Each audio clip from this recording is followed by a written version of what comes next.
చోటు చేసుకుంది. ఇటు ముఖ్యమంత్రి రేవంత్ రెడ్డి వెనక్కి తగ్గారా? ప్రస్తుతం దీనికి సంబంధించే చర్చ జరుగుతుంటోంది. ఇష్యూ ఇంతటితో క్లోజ్ చేయాలని నిర్ణయించుకున్నట్టుగా తెలుస్తోంది. వివాదంలో ఎక్కడా తగ్గలేదు మంత్రి కొండా సురేఖ. కేబినెట్ భేటీకి దూరమయ్యారు, ఇన్ఛార్జితో భేటీ అయ్యారు. ఈ వివాదంపై ఇప్పటిదాకా ఇటు ముఖ్యమంత్రి టీం రియాక్ట్ కాలేదు. డ్యామేజ్ కంట్రోల్లో ముఖ్యమంత్రి టీం ఉందంటూ కూడా ప్రస్తుతం చర్చ జరుగుతుంటే అర్థం చేసుకోవచ్చు. ముఖ్యమంత్రి రేవంత్ రెడ్డికి సంబంధించి ఇప్పుడు వెనక్కి తగ్గే ప్రయత్నం జరిగిందా, వెనక్కి తగ్గుతున్నారా? ప్రస్తుతం దీనికి సంబంధించి చర్చ జరుగుతుందంటే అర్థం చేసుకోవచ్చు. ఈ క్రమంలో ఏం జరుగుతుందనేది ఆసక్తికరంగా మారింది. మరి ముఖ్యంగా కొద్ది గంటల క్రితం మంత్రి కొండా సురేఖ కుమార్తె కొండా సుష్మిత చేసిన వ్యాఖ్యలు పెనుదుమారాన్ని రేపాయి. ఇటు ఆ కంప్లైంట్ కాపీకి సంబంధించి ఇటు మంత్రి ఉత్తమ్ కుమార్ రెడ్డి ఇచ్చిన కంప్లైంట్ కాపీకి సంబంధించి దాన్ని బహిర్గతం చేయాలి, దాన్ని తనకి ఇవ్వాలి అంటూ ఆ కాపీని చూపించాలంటూ ఇటు మంత్రి కొండా సురేఖ కుమార్తె కొండా సుష్మిత చేసిన వ్యాఖ్యలు పెనుదుమారాన్ని రేపాయి. ఆ తర్వాత బయటలో ఆమె మాట్లాడుకొస్తూ ఇటు ముఖ్యమంత్రి రేవంత్ రెడ్డి పేరు చెప్పుకొచ్చారు. ఆ తర్వాత ఇదే అంశానికి సంబంధించి మంత్రి పొంగులేటి పేరును చెప్పుకొచ్చారు. ఇటు రోహిన్ రెడ్డికి సంబంధించి ఆ పేరును కూడా ప్రస్తావించారు. సో ఇప్పుడు ఏం జరగబోతోంది?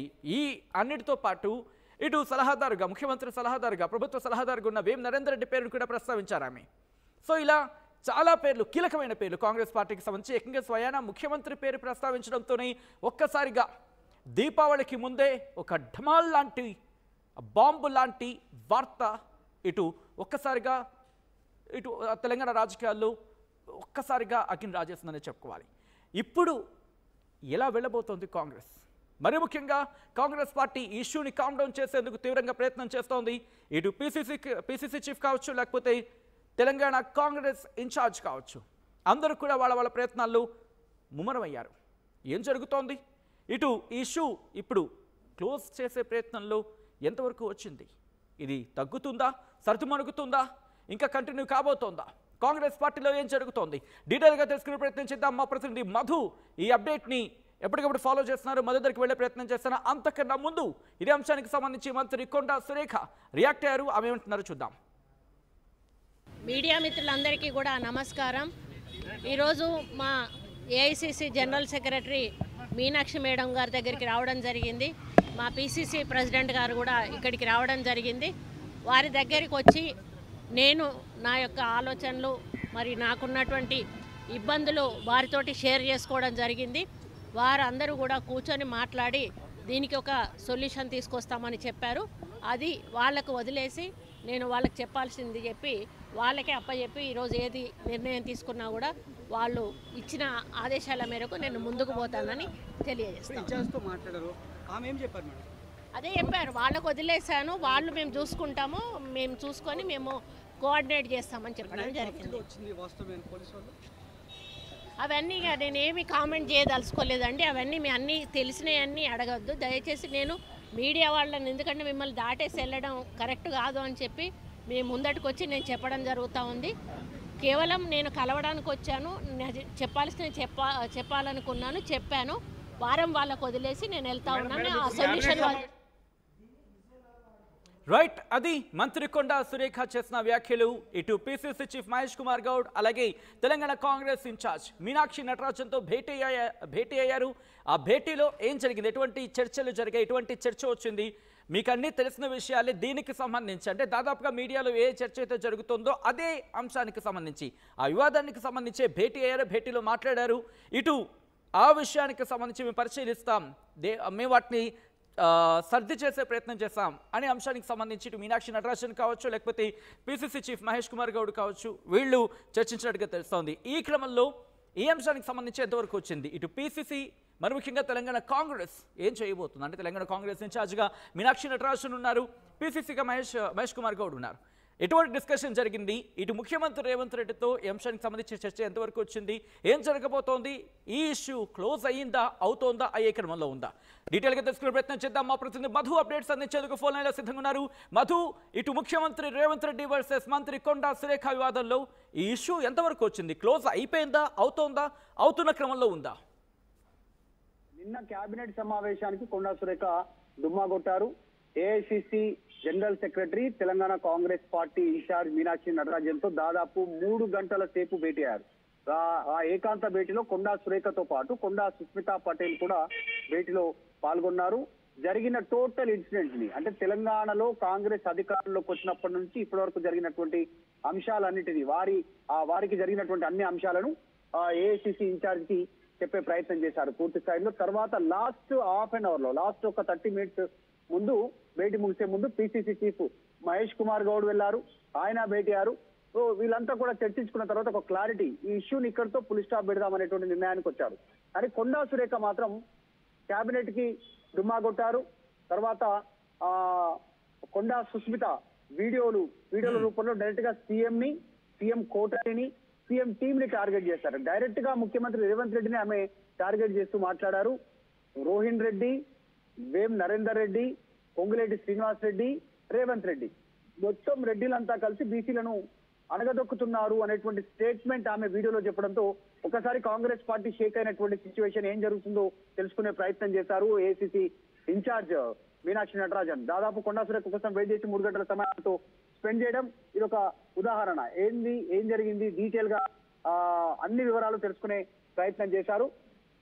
దీంట్లో ఫైనల్ ఎపిసోడ్ లో ముఖ్యమంత్రి టీం నుంచి వివరణ లేకపోవడం అనేటువంటిది పెద్ద ఎత్తున చర్చనీయాంశం అవుతుంది. కొండా సుస్మితా పటేల్ మాట్లాడారు, కొండా సురేఖ మాట్లాడారు, కొండా మురళి మాట్లాడారు. తర్వాత డైరెక్ట్ గా సుమంత్ ని ఆమె వాహనంలో కూర్చోబెట్టుకుని బయటికి తీసుకెళ్లిపోయారు.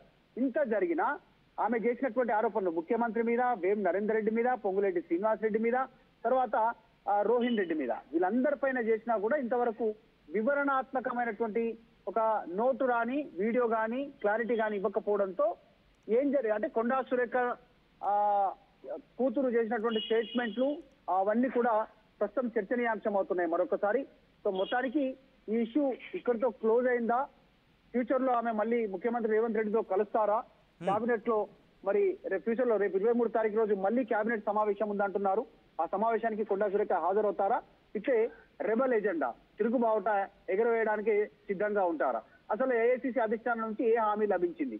పిసిసి చీఫ్ అయితే ఒక క్లారిటీ ఇచ్చారు మీడియాతో, ఈ ఇష్యూ ఇక్కడితో క్లోజ్ అవుతుంది, దీన్ని ఇంకా ముందుకు తీసుకుపోవాలనుకోవట్లేదు అనేటువంటి స్టేట్మెంట్ ఇచ్చారు. కానీ ఏం జరుగుతుందో అనేటువంటి టెన్షన్ మాత్రం అటు కొండా వర్గీయుల్లో, ఇటు సీఎం వర్గీయుల్లో ఇద్దరి మధ్య ఉంది. యాక్చువల్ గా దీన్ని బీసీ వర్సెస్ రెడ్డిగా ప్రొజెక్షన్ ప్రజల్లోకి వెళ్ళిపోయింది. క్షేత్రస్థాయిలోకి బీసీలను రెడ్డిలు అణగదొక్కుతున్నారు అనేటువంటి అంశాన్ని ఆమె, మేము బీసీలం కాబట్టి మమ్మల్ని ఇబ్బంది పెడుతున్నారు అనేటువంటి కొండా సుస్మితా పటేల్ ఓపెన్ గా వీడియోలో చెప్పారు.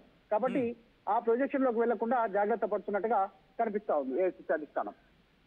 రైట్, అంటే ప్రస్తుతం ఇద్దరితో కూడా చర్చలు కావచ్చు, మంతనాలు కావచ్చు, ఇవి జరుగుతున్నాయా లేకపోతే కొలిక్కొచ్చింది అనుకోవాలి? నిన్న ఇన్ఫాక్ట్ కొండా సురేఖ చెప్తున్న క్రమంలో కూడా ఇష్యూకి సంబంధించి ఆల్రెడీ మీకు అందరికీ తెలిసిందే, ఆ అంశానికి సంబంధించి మళ్ళీ అడగద్దని నేను చెప్తున్నారంటే దాదాపుగా ఇదే చర్చ లోపల జరుగుతుంది. సో ఈ క్రమంలో ఇటు పిసిసి కావచ్చు, అలాగే తెలంగాణ ఇన్ఛార్జ్ మీనాక్షి నటరాజన్ కావచ్చు, వీళ్ళిద్దరు ఇప్పుడు ఏఐసిసితో మాట్లాడుతున్నారా లేకపోతే ముఖ్యమంత్రి రేవంత్ రెడ్డితో మాట్లాడే ప్రయత్నం చేస్తున్నారా? లేకపోతే ఏఐసిసికి అప్పచెప్పిన తర్వాత ఏఐసిసి దీన్ని హ్యాండ్ ఓవర్ చేసుకోబోతోంది ఇష్యూని? జనరల్ గా కొండా సురేఖకు సంబంధించినటువంటి పొలిటికల్ హిస్టరీ కాస్త గమనిస్తే, కొండా మురళి, కొండా సురేఖ కాస్త వాళ్ళు రెబల్ నిర్ణయాలు ఉంటాయి. తెలంగాణ ఉద్యమం పీక్స్ లోనే వాళ్ళు ఒక నిర్ణయం తీసుకొని దానికి ట్రావెల్ చేసినటువంటి పరిస్థితి. తర్వాత మంత్రి పదవికి రాజీనామా చేస్తారు. తర్వాత జరిగిన పరిణామాల్లో ఎక్కడ కాంప్రమైజ్ కాలేదు. సో ఇక్కడ రేవంత్ రెడ్డితో కూడా కాంప్రమైజ్ కావడానికి సిద్ధంగా లేనట్టుగా కనిపించింది మాటల్లో. కొండా సుస్మిత రేవంత్ రెడ్డి కాళ్ళు పట్టుకోవాలా, మేము వదిలేయాలని చెప్పేసి అడగాల, మేము అట్లా చేయము, ఆమె కొండా సురేఖ ఒక ఫైర్ బ్రాండ్ అనేటువంటి స్టేట్మెంట్ చేశారు వీడియోలో. సో ఇవన్నీ గమనిస్తా ఉంటే కొండా సురేఖ సీఎం తో ఇమ్మీడియట్ గా ప్యాచ్ అప్ అయ్యేటువంటి ఉద్దేశం లేనట్టుగానే కనిపిస్తా ఉంది. ఒకవేళ సీఎంఏ కలుపుకొని పోవాలనుకుంటే మాత్రం వాళ్ళు ఏదైనా తగ్గేటువంటి అవకాశం ఉండొచ్చు. ప్రస్తుతానికి మాత్రం ఆమె ఎక్కడ కాంప్రమైజ్ కావడానికి సిద్ధంగా లేదు. ఈ ఇష్యూలో సంబంధం లేకున్నా కూడా కేవలం నన్నే టార్గెట్ చేశారు అనేటువంటి విధంగా సుస్మిత మాట్లాడారు, మమ్మల్ని టార్గెట్ చేస్తున్నారు. దీంట్లో రోహిన్ రెడ్డి, వేం నరేందర్ రెడ్డి, పొంగులేటి శ్రీనివాస్ రెడ్డి, తర్వాత ముఖ్యమంత్రి రేవంత్ రెడ్డి, వీళ్ళందరి పేర్లు ఆమె తీసుకున్నారు. కాబట్టి చర్చ అయితే కొనసాగుతుంది. ఏఐసిసి అధిష్టానం కూడా దీనిపైన దృష్టి పెట్టారు. మీనాక్షి నటరాజన్ ఎంతసేపు ఆమె దగ్గర విని వివరణ తీసుకున్నారంటే ఏఐసిసికి డీటెయిల్ రిపోర్ట్ వెళ్ళింది, దాని తర్వాత పరిణామాలు వేరే ఉంటాయి. కాబట్టి ముఖ్యమంత్రి టీం సైలెంట్ గా ఉండిపోయారు. ఈ అంశానికి సంబంధించి ఇంకా కొండా సురేఖ విషయంలో ముందుకు పోకుండా ఇక్కడితో ఈ అంశాన్ని పులి స్టాప్ పెట్టనున్నామనేటువంటి పిసిసి చెప్పారు. సో జరుగుతున్న అన్ని పరిణామాలు గమనిస్తుంటే ఇష్యూ క్లోజ్ అయినట్టుగానే కనిపిస్తుంది. కొండా సురేఖ ఈ రోజు హైదరాబాద్ లోనే ఉన్నారు. యాక్చువల్ అయితే వరంగల్ షెడ్యూల్ టూర్ వరంగల్ కొండా మురళి దగ్గరికి వెళ్లాల్సినటువంటి కొండా సురేఖ రాత్రి ఆగిపోయారు మీనాక్షి నటరాజన్తో కలిసిన తర్వాత. నిన్న ఈ రోజు మొత్తం ఇంట్లోనే ఉండిపోయారు. ఆమె ఎక్కడ అంటే ఈ రోజు కూడా ఏమైనా చర్చ జరిగాయా? ఇటు మంత్రి కొండా సురేఖతో చర్చ జరిగా అనుకోవాలా, లేకపోతే ఇటు రేవంత్ రెడ్డి టీంతో ఇటు టీపీసీసీ కావచ్చు లేకపోతే మీనాక్షి నటరాజన్ కావచ్చు భేటీ అయ్యారు అనుకోవాలా? కొండా సురేఖకి మద్దతుగా మంత్రులు ఫోన్లు చేసి సాలిడారిటీ మద్దతు బేషరతు మద్దతు ప్రకటించారు. తర్వాత ఆమె డైరెక్ట్ గా డిప్యూటీ సీఎం తో భేటీ అయ్యారు. ఇంకా కొద్ది మందితో ఫోన్ లో మాట్లాడారు. సో ఆమెకు మద్దతు ఉండడంతో మీనాక్షి నటరాజన్ కూడా ఆమెకు నచ్చ చెప్పడంతో ఆగిపోయారు. లేదంటే ఇంకేదైనా సెన్సేషన్ డిసిషన్ తీసుకుంటారనేటువంటి చర్చ కూడా కొనసాగింది. అటు నుంచి నేరుగా వరంగల్ వెళ్తారు, కొండా మురళితో భేటీ అవుతారు, కార్యకర్తల అంచెలతో భేటీ అవుతారు, వెళ్ళిపోతారు. ఎందుకంటే ఆమె ప్రభుత్వ వాహనాన్ని వాడలేదు, బుల్లెట్ ప్రూఫ్ వాహనాన్ని, సెక్యూరిటీని వద్దన్నారు, వారించారు. వాళ్ళందరినీ నేను చెప్పేంత వరకు నా వద్ద రావద్దు, నేను చెప్పేంత వరకు నా వెంట రావద్దు అనేటువంటి స్టేట్మెంట్ ఇచ్చారు. ఆమె సొంత వాహనాన్ని ఉపయోగించారు. ఒకానొక సందర్భంలో కొండా సురేఖ సెన్సేషన్ డిసిషన్ తీసుకోబోతున్నారు కేబినెట్ కి సంబంధించిన. ఇంట్రెస్టింగ్ అంటే నిన్న ఈ సమయం వరకు కూడా ఎక్కడో కొండా సురేఖ రాజీనామా చేసేస్తారు, కొండా సురేఖ ఒక సడన్ కాల్ తీసుకునే అవకాశం ఉందంటూ చర్చ సోషల్ మీడియా మీద కూడా చాలా పెద్ద ఎత్తున జరిగింది. బట్ ఈ రోజు మార్నింగ్ చూసుకోబోతికి అటువంటి మాట కావచ్చు లేకపోతే అటువంటి వాతావరణం ఎక్కడా లేదు. సో అక్కడే సర్దుమణిగింది అనుకోవాలా, లేకపోతే జస్ట్ హోల్డ్లో ఉంది అనుకోవచ్చా? ఎగ్జాక్ట్ అంటే ఈ పిసిసి చీఫ్ చెప్పినంత వరకు దీన్ని సాల్వ్ చేసే ప్రయత్నం చేస్తా ఉన్నారు. ఇప్పటికే మంత్రుల మధ్య కొట్లాటలు, కాంగ్రెస్ పార్టీ పైన క్షేత్రస్థాయిలో ఉన్నటువంటి అసంతృప్తులు, ఆ నాయకుల మధ్య సపరేట్ గ్రూప్ తగాదాలు, సెటిల్మెంట్లు, అవినీతి ఆరోపణలు, ఇట్లాంటి పరిస్థితులు ప్రస్తుతం కాంగ్రెస్ పార్టీ తెలంగాణలో ఫేస్ చేస్తుంది విత్ ఇన్ 2 years గవర్నమెంట్ లోకి వచ్చిన తర్వాత. సో ఇప్పటికే పరిస్థితి బాగాలేదు. ఈ రోజు జరిగినటువంటి ఇన్సిడెంట్, నిన్న జరిగినటువంటి ఎపిసోడ్, మొన్న 2 రోజులు జరిగిన ఎపిసోడ్ లో డైరెక్ట్ గా ముఖ్యమంత్రి కోటరిని, ముఖ్యమంత్రి కుటుంబాన్ని కొండా సుస్మిత టార్గెట్ చేసినటువంటి తీరుతో ప్రతిపక్షాలకు ఒక బలమైనటువంటి రాజకీయ ఆయుధం ఇచ్చినట్టు అయిపోయింది. ప్రజల్లో చులకరగా మారిపోయినటువంటి పరిస్థితి. ఈ రోజు రేవంత్ రెడ్డి అండ్ ప్రభుత్వం వీళ్ళ మాటల మధ్యలోనే కొండా సురేఖ కాంగ్రెసే, రేవంత్ రెడ్డి కాంగ్రెసే. సో దానివల్ల కాంగ్రెస్ ప్రతిష్ట దిగజారేటువంటి పరిస్థితి సిచ్యువేషన్ క్రియేట్ అయింది. కాబట్టి దీన్ని ఓవర్కమ్ చేయడానికి ఏఐసిసి ఇంటర్ఫియర్ కావడం, ఇన్ఛార్జ్ నటరాజన్, పిసిసి కూడా ఇన్వాల్వ్ కావడం, దీన్ని ఫుల్ స్టాప్ పెట్టే ప్రయత్నం చేస్తా ఉన్నారు. కానీ కొండా సురేఖ ఇంతవరకు అయితే సీఎం ని కలవడానికి సుముఖంగా లేనట్టుగా కనిపించింది. ఒక కేబినెట్ కు భేటీ ఆమె డుమ్మా కొట్టారు కాబట్టి అప్పటి నుంచి ఇంట్లోనే ఉన్నారు. ఒక్క కార్యక్రమంలో కూడా పాల్గొనలేదు ఆమె. ఇలాంటి క్రూషియల్ సిచ్యువేషన్ లో ఒకవైపు సమ్మక్క సారక్క ఏర్పాట్లు జరుగుతా ఉన్నాయి, జాతరకు సంబంధించి ఉప ఎన్నిక జరుగుతుంది, ఇక్కడ కేబినెట్ సమావేశం జరిగింది, బీసీ రిజర్వేషన్ అంశానికి సంబంధించి పెద్ద ఎత్తున చర్చ అవుతుంది, రేపు బంద్ ఉంది రాష్ట్ర వ్యాప్తంగా. ఆమె బీసీ మంత్రి వరంగల్ కి సంబంధించి. సో ఇంత జరుగుతున్నా ఆమె సైలెంట్ గా ఉండడానికి గల కారణమే అసంతృప్తితో ఉన్నారు, ఆమె రేవంత్ రెడ్డి మీద ఆగ్రహంగా ఉన్నారు అనేటువంటిది వాళ్ళ టీం చెప్పే ప్రయత్నం అయితే చేస్తా ఉన్నారు. ఇంతవరకు అయితే ప్యాచప్ కాలేదు, దాన్ని ప్యాచప్ చేసే ప్రయత్నం పిసిసి చేస్తున్నట్టుగా అయితే తెలుస్తా ఉంది. సో ఇంతవరకు ఒకటి రేవంత్ రెడ్డి టీం రెస్పాండ్ కాకపోవడం పైన కూడా పొలిటికల్ సర్కిల్లో చర్చ కొనసాగుతుంది. ఇంత పెద్ద ఆరోపణలు వస్తే వాళ్ళ టీం ఎందుకు ఖండన చేయలేదు? కేటీఆర్, హరీష్ రావు, బండి సంజయ్, కిషన్ రెడ్డి, రామచంద్రరావు స్టేట్మెంట్ చేసి ఇమీడియట్ గా రెస్పాండ్ అయ్యేటువంటి టీమ్స్ ఎందుకు ప్రెస్ మీట్లు పెట్టి వీళ్ళు పెద్ద ఎత్తున విమర్శలు చేసేటువంటి కాంగ్రెస్ పార్టీ నాయకులు ఒక్కరు కూడా మాట్లాడకపోవడానికి గల రీజన్ ఏంటి అనేటువంటిది చర్చ కొనసాగుతుంది. రైట్ మధు, మొత్తంగా అయితే మాత్రం ముఖ్యమంత్రి రేవంత్ రెడ్డి మంత్రి కొండా సురేఖ వివాదంలో బిగ్ ట్విస్ట్ చోటు చేసుకుంది. ఈ అంశానికి సంబంధించి ఈ ఎపిసోడ్లో ముఖ్యమంత్రి రేవంత్ రెడ్డి వెనక్కి తగ్గారా? ప్రస్తుతం ఈ అంశానికి సంబంధించి చర్చ జోరందుకుంటోంది. ఇష్యూ ఇంతటితో క్లోజ్ చేయాలని నిర్ణయించుకున్నట్టుగా ప్రస్తుతం చర్చ జోరందుకుంటోంది. ఈ వివాదంలో ఎక్కడా కొండా సురేఖ వెనక్కి తగ్గలేదు అనే అంశానికి సంబంధించి మాట్లాడుకున్నాడు అర్థం చేసుకోవచ్చు. కేబినెట్ భేటీకి ఇటు కొండా సురేఖ దూరమయ్యారు, ఇన్ఛార్జ్తో సమావేశమయ్యారు.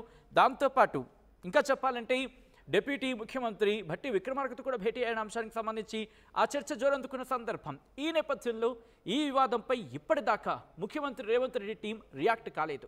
డ్యామేజ్ కంట్రోల్లోనే ఉండి ఇటు ముఖ్యమంత్రి టీం అంటూ కూడా చర్చ జరుగుతుందని అర్థం చేసుకోవచ్చు.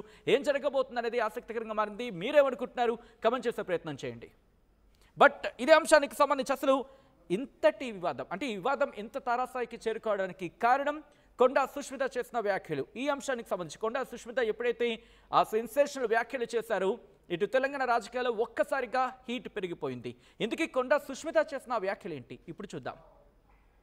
చిరిలో కొండ మురళిని కొండా సురేఖని డిమెరిట్ చేయడానికి ట్రై చేస్తున్న ప్రతి ఒక్కరికి చెప్తున్నా, మా నాన్న వాళ్ళని మా అమ్మ వాళ్ళు చాలా కష్టపడి 40 ఏళ్ళ నుంచి రాజకీయాలలో ఉన్నారు. వాళ్ళు ఎంత తొక్కాలనుకుంటే వాళ్ళు అంత పైకి ఎదుగుతారు, అనవసరంగా పెట్టుకుంటున్నారు. ఇదంతా CM Vem Narender Reddy and Ponguleti వేస్తున్నారు. నేను క్లియర్గా చెప్తున్నాను. సీఎం ఇప్పుడు నాకు ఎక్స్టార్షన్ కేసులో వారి దగ్గర పిస్తల్ దొరికింది అని చెప్పి ఉత్తమ్ కుమార్ రెడ్డి ఇచ్చిన లెటర్ కంప్లైంట్ మాకు కావాలి, మేము చూడాలి. అది ఒకవేళ ఇచ్చిండ్రు అని అనుకో, అప్పుడు రోహిత్ రెడ్డి కూడా పార్ట్నరే కదా, రోహిత్ రెడ్డి కూడా అక్కడనే ఉన్నాడు కదా, రోహిత్ రెడ్డి పోవాలి. రోహిత్ రెడ్డి అంతకుముందు ఎక్కడ ఉన్నాడు? సీఎం ఆఫీస్లో ఉన్నాడు కదా. మొత్తం అందరి డేటాలు దిద్దాం, ఫోన్లు. నలుగురికి అయితే ఒక దగ్గర దొరుకుతాయి కదా, సుమంత్ది, ఎవరు రోహిత్ రెడ్డిది ప్లస్ డెక్కన్ సిమెంట్స్ ఉంది ఒక దగ్గరనే దొరుకుతుంది. అంతకుముందు రోహిత్ రెడ్డి ఎక్కడ ఉన్నాడో దొరుకుతుంది. మమ్మల్ని ఏడిపిస్తాను, మేము ఏం చేయాలని అడగాల, ఏం అడగాల? లేకపోతే రేవంత్ రెడ్డి కాళ్ళు పట్టుకోవాలన్నా, కాళ్ళు పట్టుకొని ఈ సైడ్ మాటలు మాట్లాడకండి అని మా అమ్మకి నేను చెప్పాలన్నా, ఏం చెప్పాలండి? చాలా బాధాకరంగా ఉందండి నేను మాట్లాడడానికి. ఇలాంటి మాటలు మాట్లాడడానికి నేను నిజంగా చాలా బాధాకరంగా ఉంది. ఎందుకంటే మా అమ్మ ఫైర్ బ్రాండ్ అండి, ఫైర్ బ్రాండ్ అయ్యుండి ఇవాళ తను ఎన్నిసార్లు కంటిదలు పెట్టినా నాకు తెలుసు, డాక్టర్ గా నాకు తెలుసు. ఎందుకమ్మా ఫైల్ ఇవ్వవు అని నేను బోనమ్మా, నా ఫైల్ ఇవ్వలేను, ఆయన దగ్గర పోతే ఇటు ఎట్లా పడతాం అట్లా మాట్లాడతాడు అని ఉన్న మాటలు ఉన్నాయి. రేవంత్ రెడ్డి అండి ఏది పడితే మాట్లాడతాడండి ఆయన. మా అమ్మతోని అసలు ఆయన చక్కగా మాట్లాడిందే ఉండదు. ఇష్టం ఉన్నప్పుడు అండి, అంటే బీసీలంటే అంత చులకని భావం ఎందుకండి?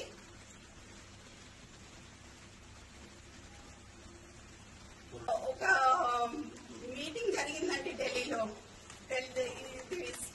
ఇప్పటివరకు బయటికి రాలేదు, నేను ఇవాళ చెప్పదలుచుకున్నా. ఢిల్లీలో అందరూ ఖర్గే గారు ఉన్నారు, అందరూ మీటింగ్ జరుగుతున్నప్పుడు అందరు మంత్రులు ఉన్నారు, సీఎం ఉన్నారు, ఖర్గే ఉన్నారు, అందరు ఉన్నప్పుడు మా అమ్మ ఏం మాట్లాడింది అని అంటే, కొంచెం అడ్మినిస్ట్రేషన్ ప్రాబ్లం అవుతుంది, పిఏ మీకు అందజేస్తున్నారో లేదా మాకు తెలియట్లేదు అన్న విషయం మాట్లాడగానే వెంటనే రేవంత్ రెడ్డి పక్కన ఉన్న ఖర్గేకి హిందీలో ఇందుకే ఇంటికి రానియా ఏమన్నంటే ఏదో ఒకటి చెప్తుంది, ఒక 10 పిటిషన్లు పట్టుకొని వస్తుంది, 10 పనులు పట్టుకొని వస్తుంది, ఈ పని చేయంటది, ఆ పని చేయంటది, ఈ పని చేయంటది. మరి ఏడికి పోయినండి? పని చేయొద్దా? ఎమ్మెల్యేలు మినిస్టర్లు పని చేయొద్దా? మా అమ్మ ఆ రోజు ఏడ్చిందండి. ఆ రోజు ఢిల్లీలో ఏడుస్తే నేను అప్పటికప్పుడు పోయిన ఢిల్లీకి, ఫోన్ చేసి ఏడుస్తే అప్పటికప్పుడు పోయినా. ఇప్పుడు మమ్మల్ని ఏడిపిస్తాను, మేము ఏం చేయాలి?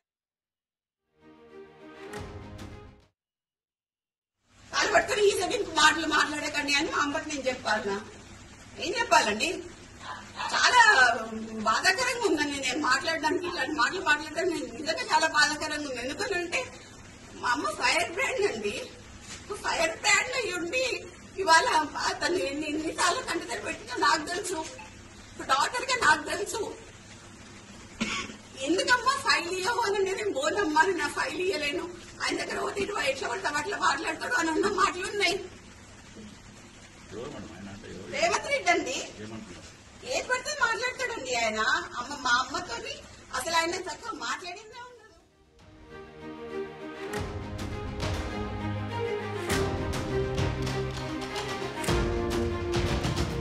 బ్రేకింగ్ న్యూస్ చూస్తున్నారు. ఇటు ముఖ్యమంత్రి రేవంత్ రెడ్డి, అలాగే రేవంత్ సర్కార్పై మాజీ మంత్రి హరీష్ రావు సంచలన వ్యాఖ్యలు చేశారు. రేవంత్ సర్కార్పై మాజీ మంత్రి హరీష్ రావు సంచలన వ్యాఖ్యలు చేశారు. రాష్ట్రంలో రేవంత్ రెడ్డి గన్ కల్చర్ తీసుకొచ్చారంటున్నారు హరీష్ రావు. మంత్రులు తిట్టుకోవడానికే కేబినెట్ సమావేశం అంటూ చెప్పుకొచ్చారు ఆయన. రేవంత్ కేబినెట్ గ్రూపులుగా విడిపోయిందంటూ సంచలన వ్యాఖ్యలు చేశారు. తెలంగాణ కేబినెట్ దండుపాళ్యం ముఠాలా తయారైందంటూ కూడా ఇటు చెప్పుకొచ్చారు హరీష్ రావు. వసూళ్లలో వాటాల కోసం కాంగ్రెస్ నేతలు పోరు పడుతున్నారు. ఇటు వసూళ్లలో వాటాల కోసం కాంగ్రెస్ నేతలు పోటీ పడుతున్నారు, కొట్టుకుంటున్నారు అని అర్థవచన భావవచనాన్ని చెప్పుకొచ్చారు. ఈ క్రమంలో మాజీ మంత్రి హరీష్ రావు ఏమన్నారు ఇప్పుడు చూద్దాం. కాంట్రాక్ట్ల కోసం ఒకరు, క్యాబినెట్ మీటింగ్ అని చెప్పి మంత్రుల పంచాయతీ, మంత్రులు ఒకరినొకరు తిట్టుకోవడానికే సరిపోయింది క్యాబినెట్ మీటింగ్. క్యాబినెట్ అనేది ఈరోజు ఒకటి కాదు, రెండు కాదు, అరడజన్ వర్గాలుగా విడిపోయినటువంటి పరిస్థితి. గ్రూపులుగా విడిపోయింది క్యాబినెట్ మీటింగ్. ఇలా పాలన గాలికి వదిలేసినారు. క్యాబినెట్ మీటింగ్ అంటే మంత్రుల పంచాయతీలు తెంపుకోవడానికే క్యాబినెట్ మీటింగ్ అయిపోయింది. కమిషన్ల కోసం ఒకరు, కాంట్రాక్టుల కోసం ఒకరు, వాటాల కోసం ఒకరు, అక్రమ వసూళ్లలో పంచుకోవడంలో పోరాటం, కబ్జాల కోసం, పోస్టింగ్ల కోసం, ఈ రకంగా క్యాబినెట్ అనేది ఇలా వర్గాలుగా విడిపోయి, ఇలా క్యాబినెట్ అంటే అదొక మంత్రుల క్యాబినెట్ లెక్క లేదు, దండుపాల మూటా లెక్క అయిపోయింది. దండుపాల మూటా కంటే కూడా అధ్వానం అయిపోయింది. ప్రతి దాంట్లో కొట్లాట్లే. మనం ఇది ఓపెన్గానే చూస్తున్నాం కదా. గత కొద్ది రోజులుగా ఈ మంత్రి ఆ మంత్రిని, ఆ మంత్రి ఈ మంత్రిని, పోస్టింగ్ల కోసం ఒక మంత్రి అలిగిండని, కమిషన్లు రాలేదని ఒక మంత్రి అలిగిండని, కాంట్రాక్ట్ల కోసం మంత్రుల మధ్య తగాదా, వాటాల పంపిణీలో మంత్రుల మధ్య తగాదా. రేవంత్ రెడ్డి గారు ఇవాళ గన్ కల్చర్ని తీసుకొచ్చారు రాష్ట్రంలో. మీరేమో వ్యాపారవేత్తలకు తుపాకులు పెట్టి అక్రమ వసూళ్లకు మీరు పాల్పడుతున్నారు. ఆ రోజు కేటీఆర్ గారు ఒక మంత్రి అని భావించకుండా ఒక వ్యాపారవేత్త టెక్ మహేంద్ర CEO సిపి గుర్నాని గారికి వర్షం పడుతుంటే తానే గొడుగు బట్టి వ్యాపారవేత్తల్ని ఆహ్వానించిన సంస్కృతి మాది. ఈ రాష్ట్రంలో పెట్టుబడులు రావాలని వచ్చినటువంటి పెట్టుబడిదారులకు రెడ్ కార్పెట్ వేసి వర్షం పడితే గొడుగు బట్టి పెట్టుబడులు తెచ్చిన సంస్కృతి మాదైతే, తుపాకులు పెట్టి వసూళ్లు చేస్తున్న సంస్కృతి మీది. ఈ ఆడికేలు వస్తాయి ఇన్వెస్ట్మెంట్స్. అందుకే ఈరోజు రాష్ట్రంలో పెట్టుబడులు తగ్గిపోయినాయి. గత సంవత్సరంలో ఇండస్ట్రీస్ సంఖ్య తగ్గిపోయినటువంటి పరిస్థితి ఉంది ఈరోజు ఈ రాష్ట్రంలో.